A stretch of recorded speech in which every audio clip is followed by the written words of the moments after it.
Hi guys, welcome to my mini blog. మా friend వచ్చిందని చెప్పాను కదా, ఈ అమ్మాయి. ఇంకా మేము ఇద్దరం కలిసి కంటిన్యూస్గా వీడియోస్ చేస్తాము. ఈరోజు కార్తీక సోమవారం కాబట్టి ఈవినింగ్ మేము టెంపుల్ వెళ్తున్నాము. ఎందుకంటే ఈరోజు ఫాస్టింగ్ ఉన్నాము. ఇంకా టెంపుల్ వెళ్ళి ఇంకా ఫాస్టింగ్ కంప్లీట్ చేద్దాంలే అని మేము టెంపుల్కి స్టార్ట్ అయ్యాము.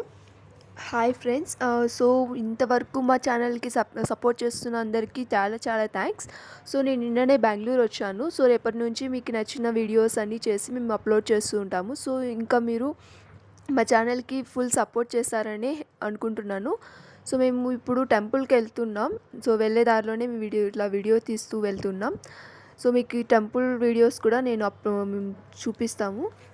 టెంపుల్ లోపలికి వెళ్ళి మేము వీడియో తీసాము, కానీ అది క్లిప్ మిస్ అయిపోయింది. అందుకే డైరెక్ట్ టెంపుల్ లోపలికి వెళ్ళాక నేను వీడియో పెడుతున్నాను. మేము వెళ్ళేసరికి హోమం ఒకటి జరుగుతుంది. అందుకే అటు సైడ్ నేనేం తీయలేదు. ఎందుకంటే అక్కడ వినాయకుడు ఉన్నాడు. అది బాగుంటుంది. అంటే శివాలయంలోనే మనకి ఇంకా టెంపుల్స్ లాగా చిన్న చిన్న గుళ్ళు ఉంటాయి. కానీ ఈ గుడి మాత్రం చాలా ప్రశాంతంగా, పీస్ఫుల్గా చాలా బాగుంటుంది. అందుకనే మేము వెళ్ళాము అక్కడికి. భక్తులు కూడా ఎక్కువ లేరు, అప్పుడప్పుడే వస్తూ ఉన్నారు కాబట్టి దర్శనం కూడా మాకు ఫాస్ట్గానే కంప్లీట్ అయింది. చూస్తున్నారు కదా, ఇక్కడ ఎవ్వరూ లేరు. ఆల్మోస్ట్ అంతా పీస్ఫుల్గా ఉంది.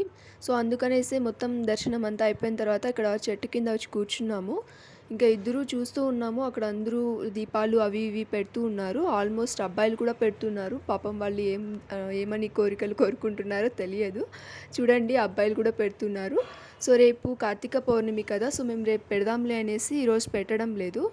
రేపు టెంపుల్కి వెళ్దాంలే అనేసి మళ్ళీ కామ్ అయిపోయాం. ఇంకా ఫాస్టింగ్ కంప్లీట్ చేయాలి కాబట్టి అక్కడే పక్కనే షాప్ ఉంటే ఆ షాప్లో కొన్ని తీసుకొని ఇంకా మేము ఇంకా పీజీకి రిటర్న్ అయిపోయాం. Thank you for